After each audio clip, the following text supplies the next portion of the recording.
Hello everyone, welcome back to Tartan Samurai Gaming, and I'm revisiting today the first game that I ever played on the channel, but back then I didn't know how to do commentary, so we're going to do Superman again, this time with a proper commentary, and I'm going to talk a little bit about how much I like this character and why he is my favourite comic book character. So let's get into it.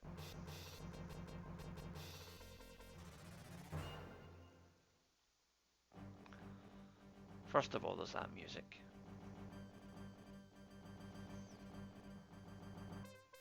I mean, who can't be inspired when they hear that? John Williams' Superman soundtrack is one of the great movie themes of all time.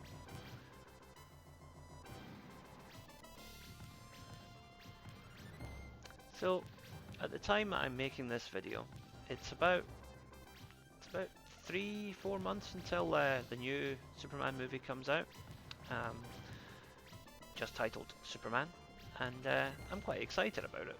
I uh, I thought that Man of Steel was a pretty good film. I didn't like Batman v Superman, to be quite honest with you. Justice League, I thought both versions of it had their good points and bad points, but obviously the longer version that Zack Snyder did was better. But just because it kind of elaborated more on the story, but I'm not necessarily sure if I liked that story, to be quite honest. It all seemed a bit dark and kind of mean-spirited, and to me that's not Superman, you know. But if you enjoyed it, good for you. I'm not criticizing the movies. There's a time and a place for everything, but it wasn't for me. I'm a Christopher Reeve Superman fan. That's how I got into the character. That's how I got into comic books in general. Was those films and this this tune that's playing now. Um, this game was in fact the first uh, video game I ever played. Back in 1988, or could have been early 89, I'm not sure. I was living in England. I lived there from when I was 2 until I was 6. And while I was living there, Dad took me to the arcade one day and I saw a Superman arcade machine. I heard the theme tune, and it was, I'd only recently got into Superman, having seen, I think it was Superman 2 on TV the previous Christmas. And so I had to play this game, I had to be Superman. That was it. So we played it together. My dad used the player 2 option to play as the kind of the Captain Marvel coloured Superman, um, and I played as the original and best. And we had fun. It was great. It was, I think, one of the few times my dad and I actually played an arcade machine together. I don't actually recall another time when we did. Um, but yeah, it was just a really good game, and I just feel like Superman is a character that 2025 we need Superman. We need Superman, right? I'm not going to get political here because that's not what people come to my channel for, but for various reasons, there's a lot of people in the world who are very unhappy right now, who don't feel that the world is going the way they want it to go, right? Both left and right politically, okay? There are people who are just not happy. And Superman offers an antidote to that. Superman is a character that whoever you voted for, whatever your ideology is, I think we can all look at Superman and just see there's a good guy. There's a guy trying to do the best for everybody. That's that's a guy we can all get behind, and I think Superman has that power, especially today when the world is very divided. A character like Superman can show you that there is a better way. There's a way that we can all just get along, you know? Whatever, as I said, whatever your beliefs, whoever you voted for, whatever your religion is, it really doesn't matter. You can still be a Superman fan. There is still a place for you there, because Superman is for. I mean, he says it himself in the comic books. He's for everyone. That's what the character is all about, you know. And I think that's a very understated but very important element that is kind of glossed over in a lot of modern media. The idea that Superman isn't interesting because he's this ultimate powerful alien who could, crush you in a second if he wanted to. It's the fact that he chooses not to become a psychotic dictator is the fact that he chooses not to try and control us through force, but through compassion. That's what Superman's all about to me. And he just embodies everything that I think is good and that everybody should kind of aspire to, you know? We just... If everybody could be a bit more like Superman, the world would be a better place. There is no doubt about that, and I think very few people would disagree with that statement.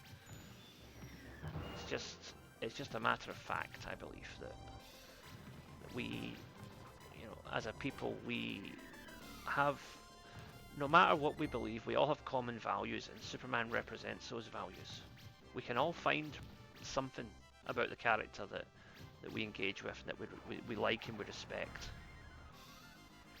And I really hope that the new Superman movie kind of brings that, right? I don't want a Superman movie that's going to be overtly political, or that's going to be, you know, divisive. I definitely don't want it to be dark and edgy. I want a Superman who, you know, faces challenges, right? I mean, in the preview that we've seen so far, he gets beaten up quite badly by something. We don't know what, and his dog saves him.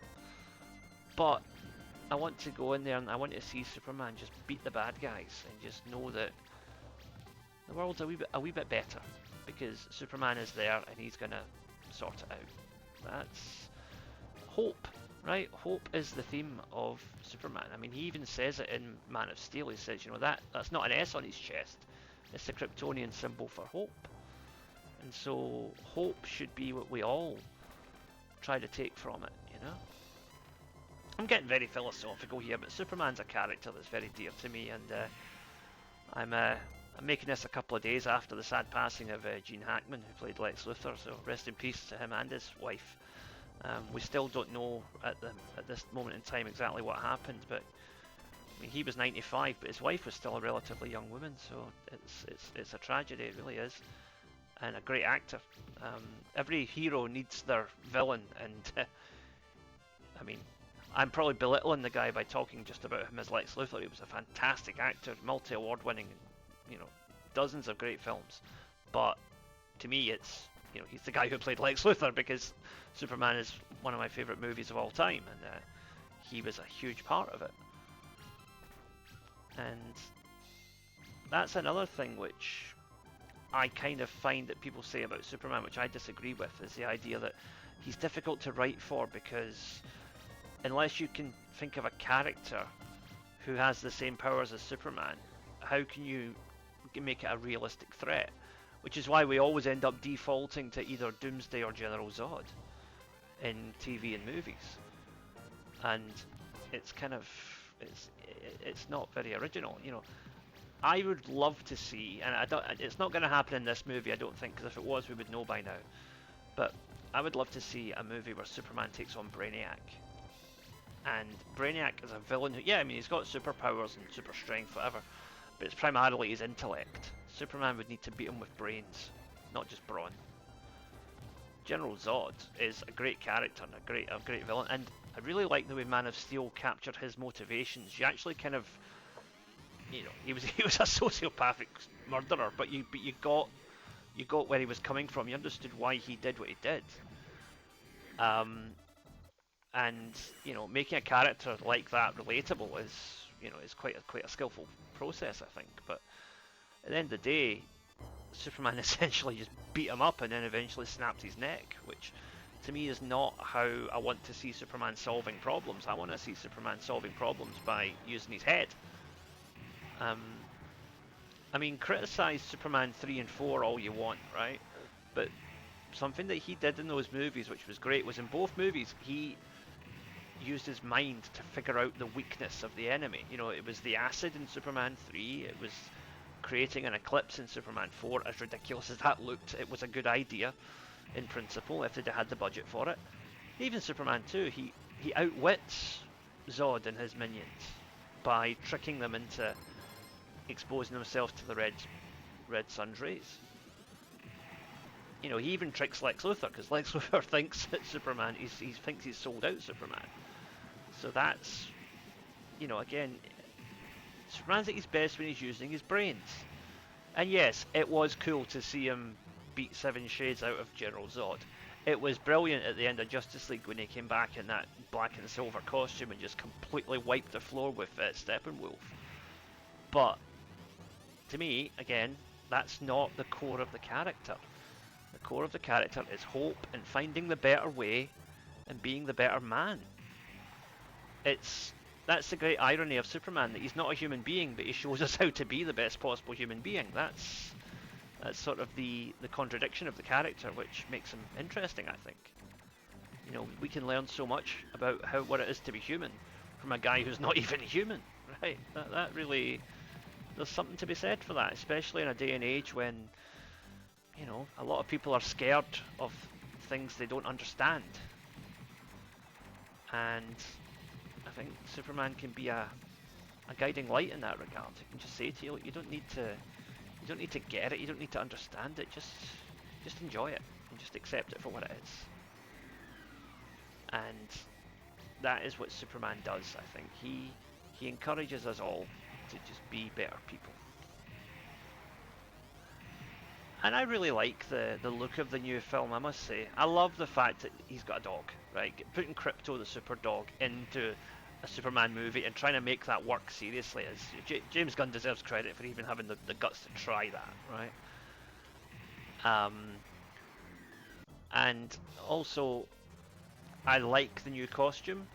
I'm not necessarily big on the S emblem. I prefer the more traditional one, but you know, Kingdom Come rather is a great comic that you know, obviously the new suit is paying homage to, and I like I like the color scheme. I love the fact that he's finally got the golden S on his cape again, which has been missing since since Superman 4. I don't think any on-screen iteration of Superman has had the yellow S on his back since Christopher Reeve, so that's a positive. And I think Nicholas Hoult is going to be a brilliant Lex Luthor, a very different Lex Luthor from what we've seen so far. You know, I mean, obviously Gene Hackman goes without saying, absolute legendary actor, but and for all his off-screen troubles, Kevin Spacey did a brilliant job in Superman Returns as Lex Luthor.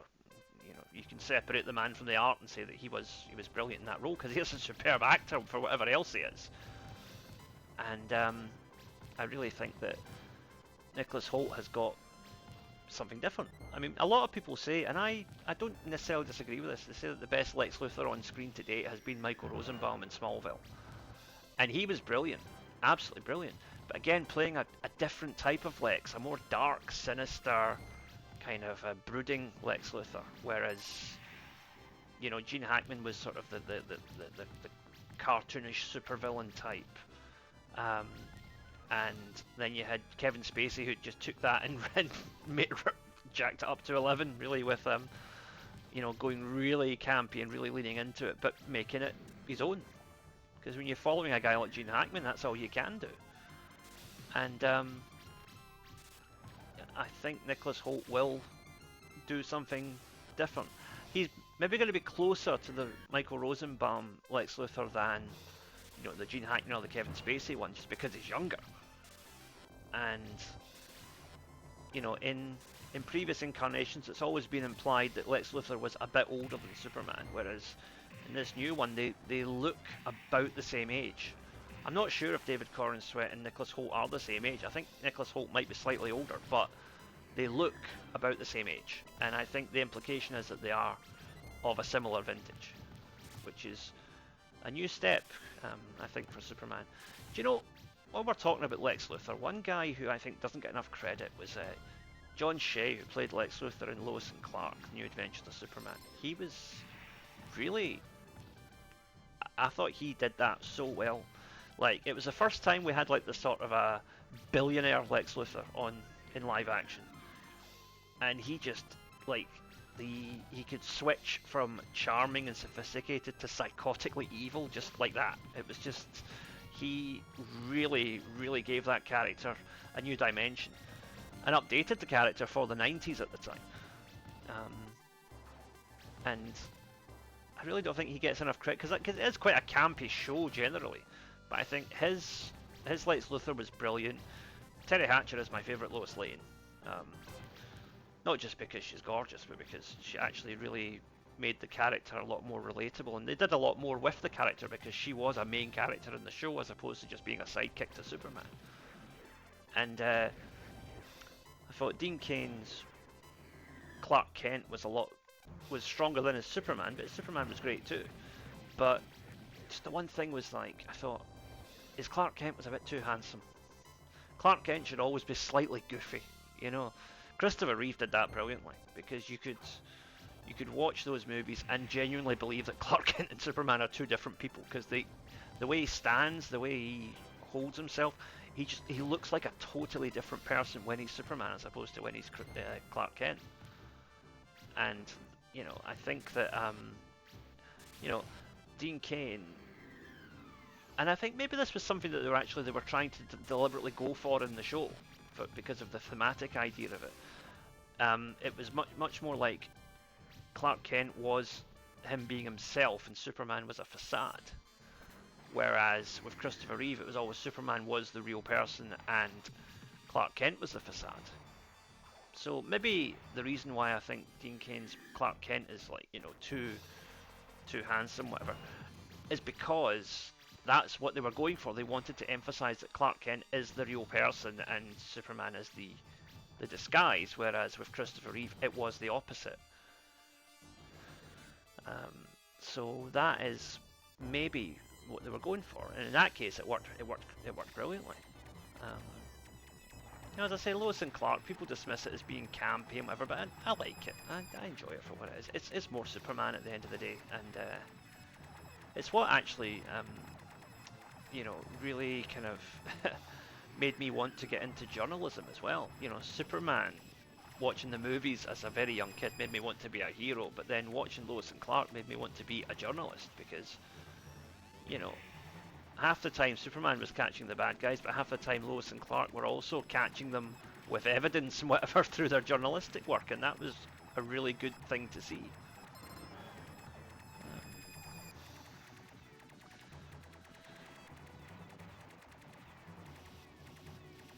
So yeah, I really think that I'm very hopeful for this new Superman film. I really do think it could be something very special, and I hope it will be. I really hope it will be, because as I said, the world needs something like Superman right now. We need something that we can all get behind and enjoy. We can all just put aside whatever our differences are and say, you know what, let's just go watch Superman. We'll worry about who the president is tomorrow. We'll worry about who's going to, you know, who's going to win the next election later, right? Politics doesn't matter for a few days. Let's just go and watch Superman and enjoy it.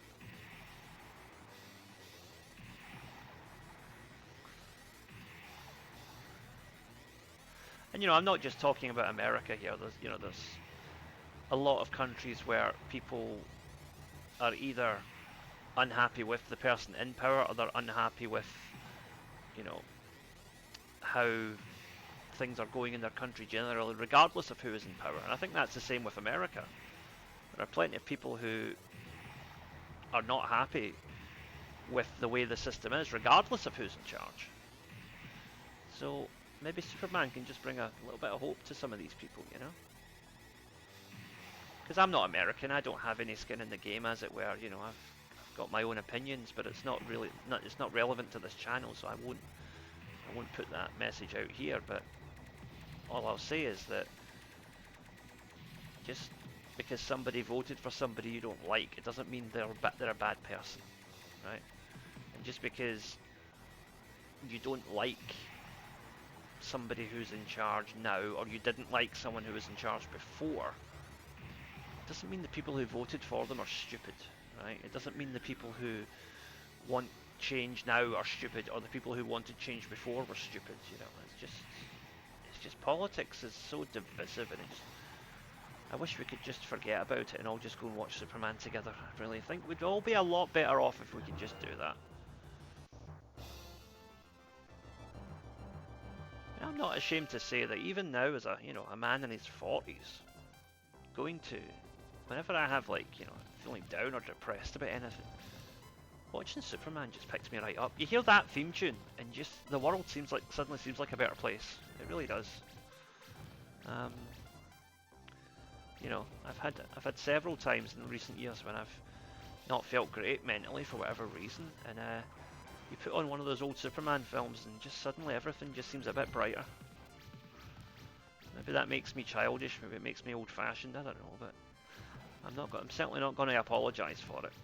And you shouldn't either. Don't ever let anybody tell you that you're being childish for loving superheroes, right? Superheroes are part of culture. Superheroes, like I said, they are an exemplar of what we all want to be. So don't think that don't ever let anybody put you down for loving Superman or any other character like that, right? Batman's cool too. I love Batman, but Batman is a very different character to Superman. I watch Batman when I feel like I want to see, bad guys getting their asses kicked. Batman does that in a cool way, right? Whereas Superman is more about saving the day. With Batman, you kind of get the feeling that maybe Gotham City's a lost cause, but he's going to keep fighting anyway just because that's who he is. Whereas with Superman, it's more like he genuinely wants to change the world,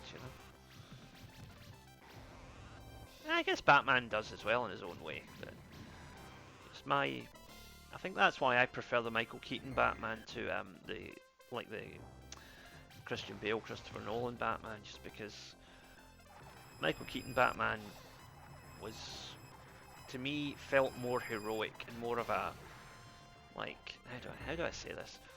He was doing what he was doing because it felt like it was what he wanted to do, whereas in the Nolan Batman, it's more like Bruce Wayne's kind of forced into that. And maybe I'm not putting this across properly, but basically I just find the Nolan films a bit too dark and a bit too cynical. And look, if you enjoy them, I'm not going to criticize you for it, alright? The Dark Knight is an undeniably very, very well made film. Very well made. Wonderful cinematography, fantastic performance from Heath Ledger as the Joker. But I don't like that film. I just don't like it. It's too dark and miserable for me. It just always has been.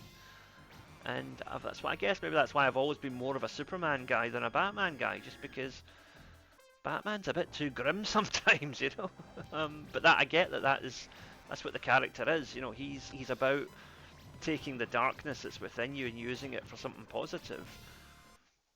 Whereas Superman is more about just maintaining the brightness no matter what.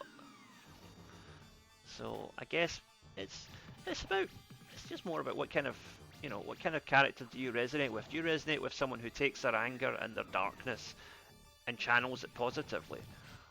Or do you resonate more with somebody who just doesn't let the darkness in at all and just insists on maintaining a bright facade no matter what? I mean, sure, Superman has dark moments as well, sure, but it's like, I think that part of the character's identity is that he refuses to let darkness win, whereas Batman kind of embraces darkness and uses it as a weapon. And I guess it just shows you that, it's a lesson for real life maybe, that there's two different ways to deal with, well, mental illness really. It's like, do you let that darkness become part of your character and then use it to make you stronger? Or do you shut the darkness out and just refuse to be dark, no matter how dark the world around you gets? And I guess that resonates more with me, but I can totally understand if people relate more to Batman, because they think, well, the world is a dark, cynical place, but I'm going to try and be the best I can be in it. And if that's the case, good for you. Whereas I believe the world could be a better place. And maybe that's just a different philosophy on life. I don't know. I'm not saying one is right and one is wrong. I'm just saying that's how I think about it. And maybe that's something that we should all just consider, right?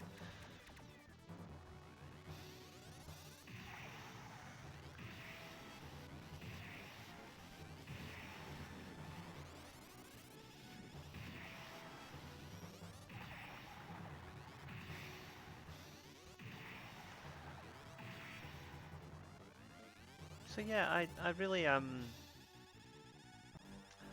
the time of filming this, I haven't yet seen that documentary about Christopher Reeve's life. I think it was actually called Superman. But hopefully I'll get to see that soon because no doubt I will have some thoughts and some emotions after I watch that. I've heard it's a very moving bit of filmmaking, and on one hand I'm looking forward to it, on the other hand I'm not quite sure what it's going to do to me emotionally and mentally. But um, you know, I think this is the year when, like I said, we all need a bit of hope, and Superman can bring that, and Christopher Reeve definitely embodied that when he was Superman. Well, he'll always be Superman in my eyes.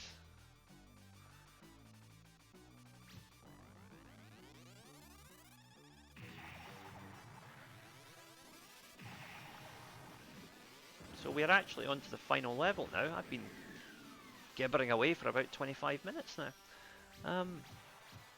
Thank you all for listening to my inane ramblings, but as I said, I think Superman has some important lessons to teach us all.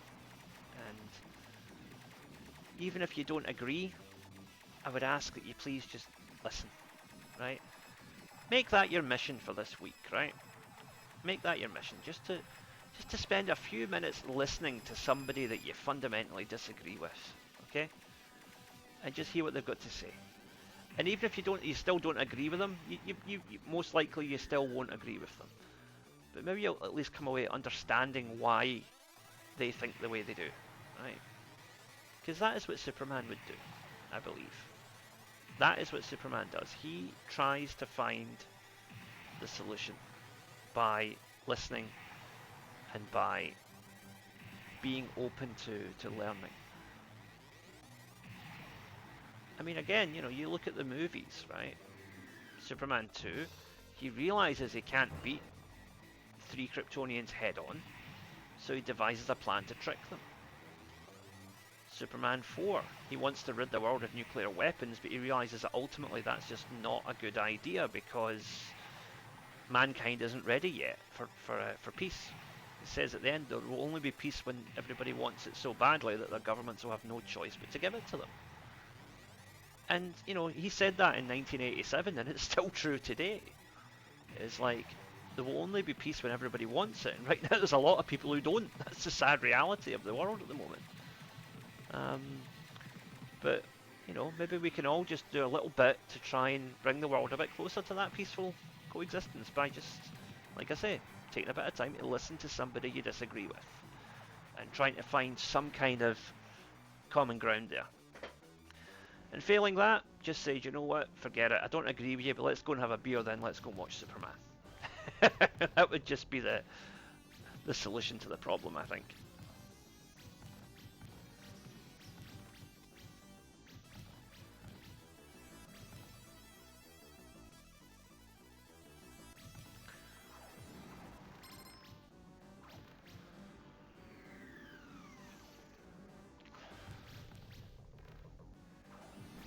So yeah, we don't have a Superman in the real world, but we can all try to emulate him a wee bit, I think. Just a wee bit. Just for a little while.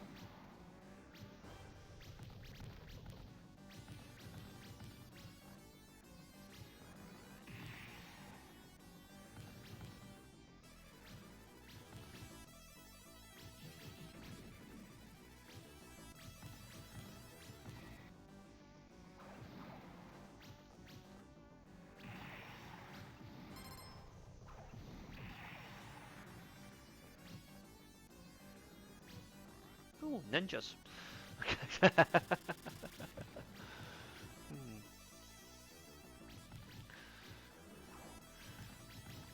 So if you've watched this video this far, and I hope I've not bored you with my my going a bit off topic here. We're not really talking about video games despite playing a video game, but I figured, you've already seen me play this game, so I figured I should maybe discuss something a bit more general while we're playing today. So if you're still with me at this point, I would ask you maybe in the comments, just tell me what is your favourite superhero, and what is it about that character that you see in yourself, right? Because for me, as I said, it's Superman, and it's the refusal to give up hope is what I try to put into my life from what I see in the character. Right? You know, as I said, there might be some people who look at Batman and think taking the negativity and channeling it in a positive way.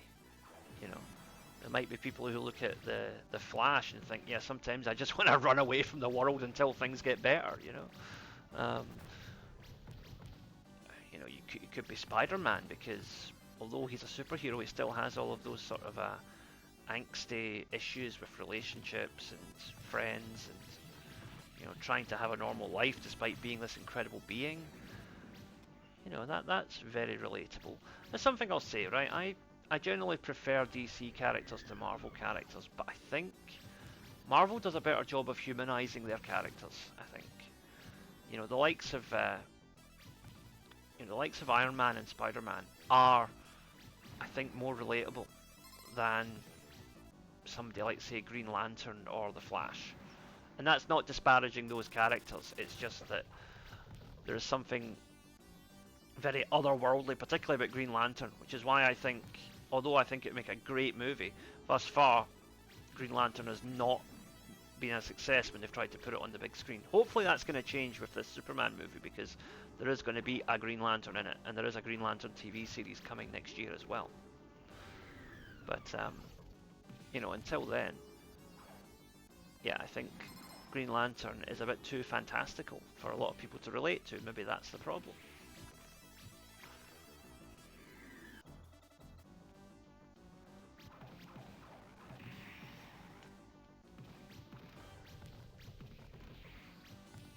But I really like Green Lantern. Actually, it's one of my favorites. There's so much you could do with that character, because his power is basically bound only by his imagination. That's, in a way, if he had enough willpower, he could be more powerful than Superman.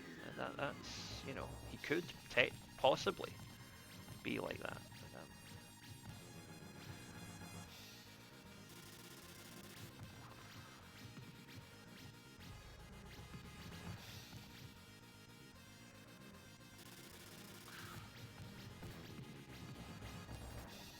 So yeah, I'd be interested to hear how many of you out there are if Superman is your guy, or if it's Spider-Man or Batman or whatever. Because I know that Superman isn't necessarily the most fashionable hero anymore. The whole big blue Boy Scout thing is not really to everybody's taste. But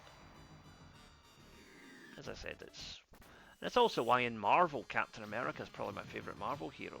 Just that line from the first Captain America movie, when Tommy Lee Jones's army major asks him, why do you want to join up? Do you want to kill do you want to kill Nazis or whatever? And he's just like, no, I don't like bullies, so I want to fight the bullies.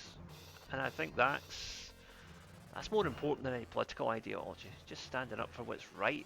And Captain America is the embodiment of what's right, same as Superman is. You just know that he might be old-fashioned, he might be literally a man out of time, but he'll always do what he believes is the right thing. And he'll always do his best by, whatever means he can. And Superman's the same. And that's why I think, if they were in the same universe, Captain America and Superman would probably be best buddies. Because they are of a very similar mindset.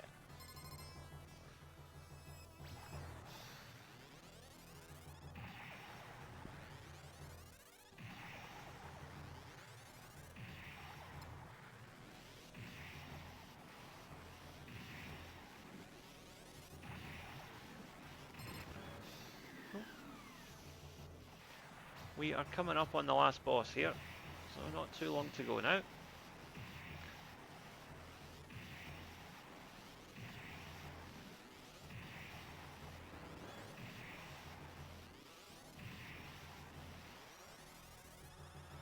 As you can see, the typical arcade thing here is that there is this big spike in difficulty as you get close to the end of the game.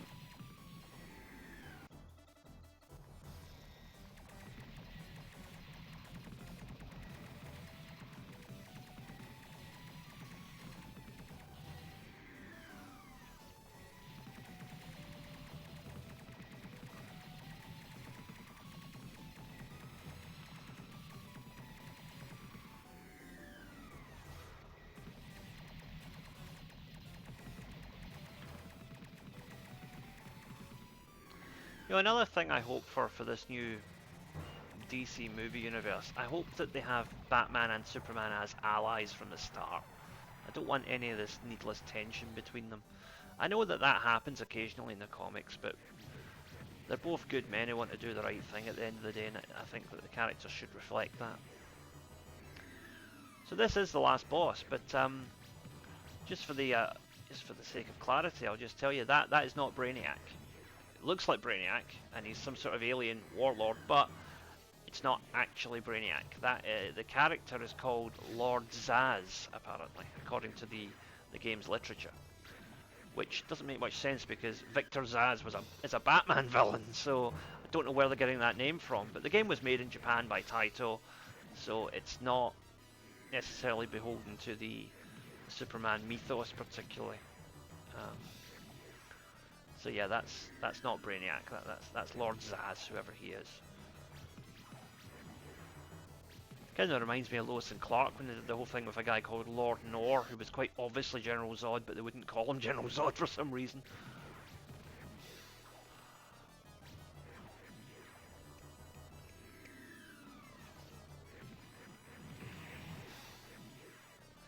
You notice there he's got a shield that protects him from projectiles, so you can't use projectiles, you have to just go up and punch him.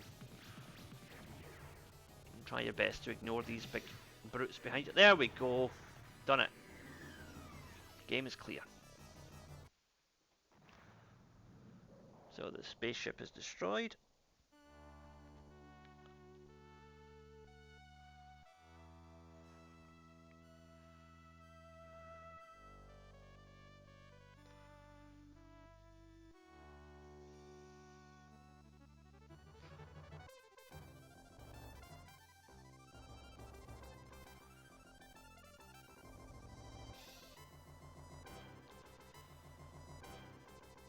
You know, for all the Superman games that there've been in the past, this was one of only 2 games that actually had the John Williams theme in it. The other one was a Nintendo NES game, which I believe was a Japan exclusive actually, where you had all these sort of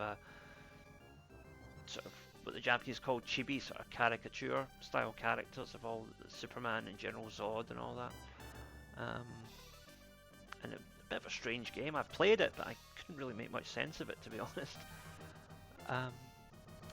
But yeah, this was the 1988 Superman, and hopefully someday soon I'll have a new Superman game to play based on the new movie, and maybe they'll include a classic skin of the Superman from this game. But anyway, that was Superman 1988. Thank you for watching Tartan Samurai Gaming. Please stay tuned, retro gaming content uploaded every single day. Thank you for watching. I will see you next time.